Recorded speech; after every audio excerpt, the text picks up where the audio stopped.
Vida no campo. Capítulo 1. Apelo para abandonar as cidades. Os perigos da cidade. Poucos reconhecem a importância de evitar, quanto possível, todas as associações contrárias à vida religiosa. Ao escolher seu ambiente, poucos tornam sua prosperidade espiritual sua primeira preocupação. Os pais afluem com a família às cidades, porque imaginam ser mais fácil obter aí subsistência do que no campo. Os filhos, nada tendo que fazer quando não se acham na escola, recebem uma educação de rua. Adquirem, das más companhias, hábitos de vícios e desenfreamento. Os pais veem tudo isto, mas requer sacrifício corrigir-lhes os erros, e ficam onde estão, até que Satanás tome inteiro domínio de seus filhos. É melhor sacrificar toda e qualquer consideração mundana do que pôr em risco as preciosas almas confiadas ao vosso cuidado. Elas serão assediadas pelas tentações, e devem ser ensinadas a enfrentá-las. Mas é vosso dever cortar qualquer influência, romper com todo hábito, quebrar todo laço que impedir de, com a vossa família, vos entregardes a Deus de maneira mais franca, positiva e sincera. Em lugar da cidade apinhada, buscai algum ambiente afastado onde vossos filhos possam estar, tanto quanto possível, ao abrigo das tentações, e ali preparai-os e educai-os de modo a se tornarem úteis. O profeta Ezequiel assim enumera as causas que levaram ao pecado e destruição de Sodoma. Soberba, fartura de pão, e abundância de ociosidade teve ela e suas filhas, mas nunca esforçou a mão do pobre e do necessitado. Todos os que querem escapar da condenação de Sodoma, devem fugir do procedimento que trouxe os juízos de Deus sobre aquela impiedade. Não é o plano de Deus que moremos na cidade.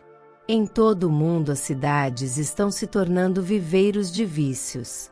Por toda parte se vê e ouve o que é mal, e encontram-se estimulantes à sensualidade e ao desregramento. Avoluma-se incessantemente a onda de corrupção e de crime. Cada dia oferece um registro de violência. Roubos, assassínios, suicídios e crimes inomináveis. A vida nas cidades é falsa e artificial. A intensa paixão de ganhar dinheiro, o redemoinho da excitação e da corrida aos prazeres, a sede de ostentação, de luxo e extravagância, tudo são forças que, no que respeita à maioria da humanidade, desviam o espírito do verdadeiro desígnio da vida. Abrem a porta para milhares de males. Estas coisas exercem sobre a juventude uma força quase irresistível. Uma das mais sutis e perigosas tentações que assaltam as crianças e jovens nas cidades é o amor dos prazeres.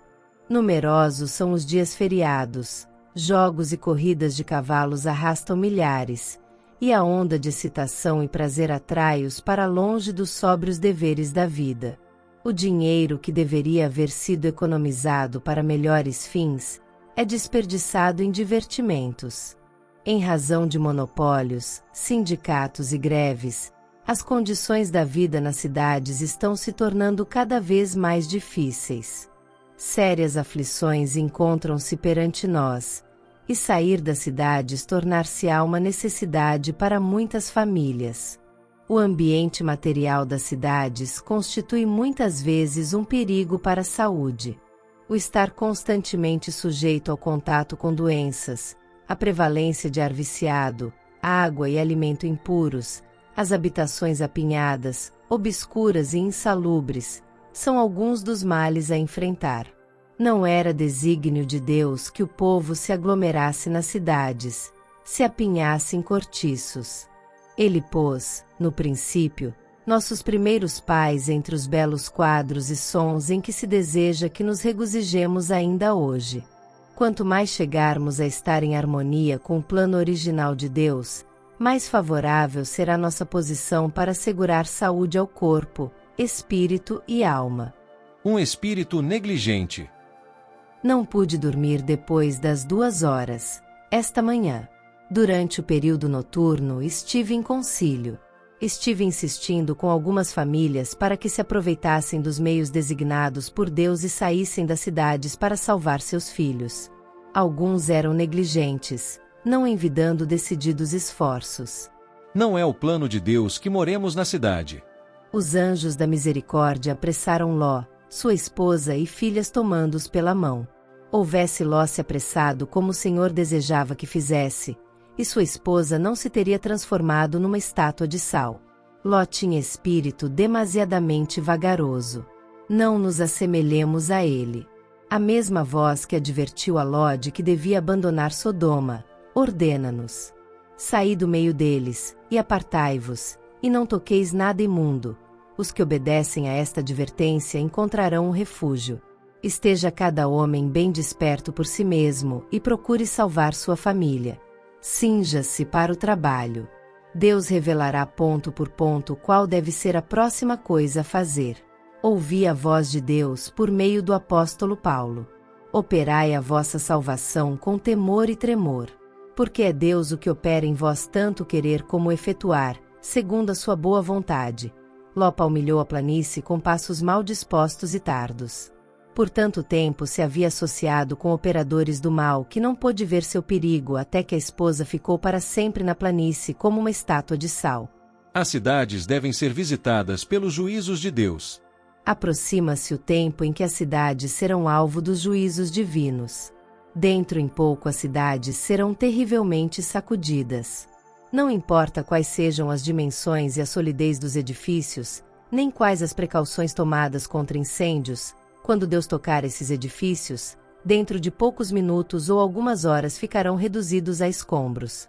As cidades ímpias do nosso mundo serão varridas pela vassoura da destruição. Nas calamidades que agora atingem edifícios imensos e grandes distritos das cidades, Deus nos está mostrando o que irá acontecer em toda a terra. Resultado de não atender às advertências. Tenho ordem de declarar a mensagem, dizendo que as cidades onde reina a transgressão, extremamente pecadoras, serão destruídas por terremotos, pelo fogo e por dilúvio. Todo mundo será advertido de que existe um Deus que demonstrará sua autoridade divina. Seus invisíveis instrumentos ocasionarão destruição, devastação e morte. Todas as riquezas acumuladas serão como nada. Sobrevirão calamidades. Calamidades as mais terríveis, totalmente imprevistas, e estas destruições seguir-se-ão umas às outras. Se atentarem para as advertências que Deus tem feito, e as igrejas se arrependerem, apegando-se de novo ao seu conserto, então outras cidades podem ser poupadas por algum tempo. Mas se os homens que têm sido enganados continuarem no mesmo caminho em que têm estado a andar, desrespeitando a lei de Deus e apresentando falsidades diante do povo, Deus permitirá que sofram calamidades, para que despertem. O Senhor não rejeitará repentinamente todos os transgressores, nem destruirá nações inteiras, mas ele castigará cidades e lugares onde os homens se houverem entregado inteiramente aos instrumentos satânicos. As cidades das nações serão tratadas rigorosamente, contudo, não serão castigadas com a extrema indignação de Deus, porque algumas almas ainda se despregarão dos enganos do inimigo, arrepender-se-ão e se converterão, ao passo que as massas estarão entesourando ira para o dia do furor. A iminência dos juízos de Deus. Há razões de não devermos construir nas cidades. Sobre essas cidades, devem logo cair os juízos de Deus. Está próximo o tempo em que grandes cidades serão destruídas, e todos devem ser advertidos destes juízos vindouros. Oh, se o povo de Deus tivesse o senso da destruição iminente de milhares de cidades, agora quase entregues à idolatria. Cena de grande destruição. Na última sexta-feira, pela manhã, pouco antes de me acordar, uma cena muito impressionante me foi apresentada. Parecia que eu me havia acordado, mas não estava em meu lar. Das janelas eu podia avistar uma terrível conflagração. Grandes bolas de fogo caíam sobre as casas e destas bolas voavam flechas incandescentes em todas as direções. Era impossível apagar os fogos que se acendiam, e muitos lugares estavam sendo destruídos. O terror do povo era indescritível. Os esforços de Deus para despertar o povo. Estando eu em Loma Linda, Califórnia, em 16 de abril de 1906, uma cena assombrosíssima me foi revelada.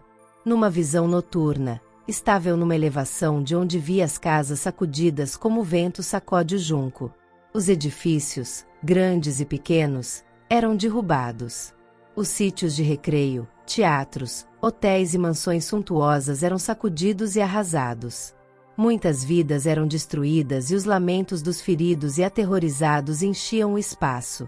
Os anjos destruidores, enviados por Deus, estavam atuando. A um simples toque, os edifícios tão solidamente construídos que os homens os consideravam à prova de qualquer perigo, ficavam reduzidos a um montão de escombros. Nenhuma segurança havia em parte alguma. Pessoalmente, eu não me sentia em perigo, mas não posso descrever as cenas terríveis que me foram apresentadas. Dir-se-ia que a paciência divina se tivesse esgotado, e houvesse chegado o dia do juízo. O anjo que estava ao meu lado me disse, então, que poucas pessoas reconhecem a maldade imperante no mundo odierno, especialmente nas grandes cidades. Declarou que o Senhor determinou um dia em que a sua ira castigará os transgressores pelo persistente menosprezo de sua lei. Embora terrível, a cena que me foi revelada não me causou tanta impressão quanto as instruções que recebi nessa ocasião. O anjo que estava ao meu lado declarou que a suprema soberania de Deus, o caráter sagrado de sua lei, devem ser manifestados aos que obstinadamente se recusam a obedecer ao Rei dos Reis. Os que preferem permanecer infiéis serão feridos pelos juízos misericordiosos, a fim de que, se possível for, cheguem a despertar e a perceber-se da pecaminosidade do seu procedimento. Perigo para aqueles que permanecem desnecessariamente. De acordo com a luz que me foi dada, insisto com o povo para que saia dos grandes centros populosos. Nossas cidades estão se tornando cada vez mais ímpias, e cada vez mais se torna evidente que os que desnecessariamente nelas permanecem, fazem-no pondo em perigo a salvação de sua alma.